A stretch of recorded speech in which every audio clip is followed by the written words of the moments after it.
Ian Henshaw from Brabourne has cancer of the esophagus, but his planned operation at Maidstone Hospital has been cancelled twice.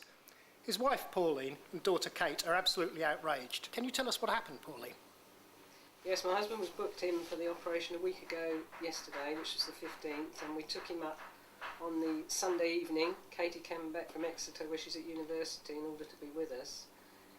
He was then taken into the hospital. We sat with him all evening, and in the morning we got a phone call at 10:30 to say that they had no beds available in intensive care for him to go to after the operation, where he needed to be looked after for a week. So then they rebooked the operation for yesterday, the 22nd, and we did exactly the same procedure again on the Sunday evening. Unfortunately, the 22nd was also the date of my father's funeral, so before we went to the funeral, we assumed everything would be fine. We rang the hospital just to check that he'd gone for surgery, only to find that things were being delayed because they had a problem. So my children both left their phones on in the church while we were at my father's funeral, and were called out during it to answer the phone, only to be told yet again that the operation had been cancelled due to a lack of beds in intensive care. And this is a life-saving operation? Yes, yeah. How has your husband coped? He's been putting a very brave face on, hasn't he, Kate? Yeah. Up until now. He has, but obviously, anyone's going to be the same with a situation like this, whether you put a brave face on or not.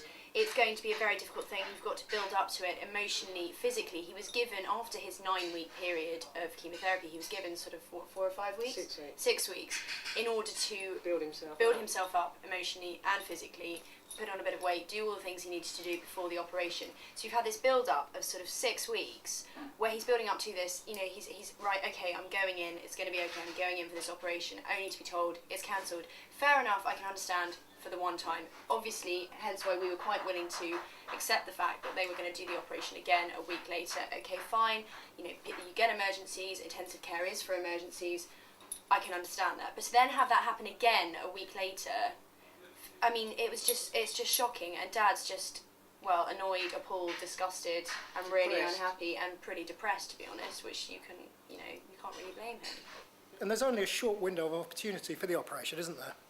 Yes, we've got basically a 3-week window, in which has already gone. We're now in week 2, and basically the fact of the matter is that he's had his 9 weeks of chemotherapy. The chemotherapy, because of the type of cancer it is, isn't to get rid of the tumour or to secure it, it's just to control it enough for him to then go in, for it to be operative, for him to then go in and be operated on.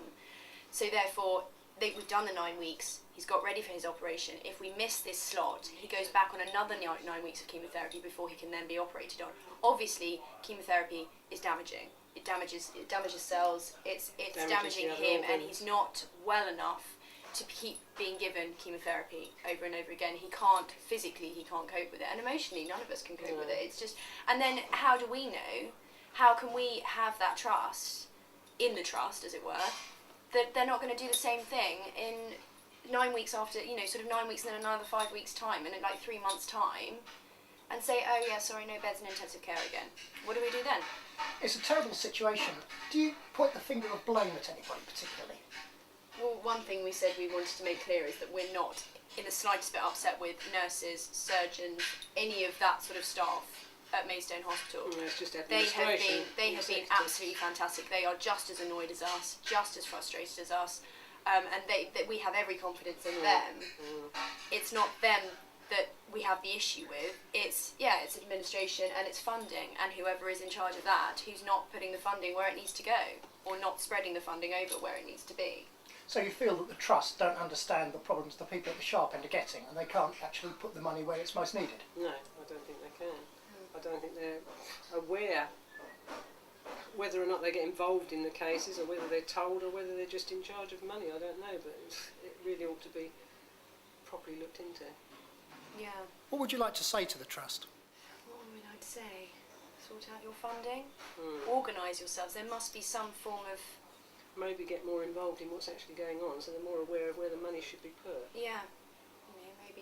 Maybe it would be a case. I mean, I don't know, naivety here. I don't know the way it works, but do they actually look at reports of which case is going on where and what's involved with it, or is it just a case of, well, you know, intensive care can have that amount, X amount, can have X amount, without actually looking into what repercussions making such decisions might have, without being told of what repercussions might come about.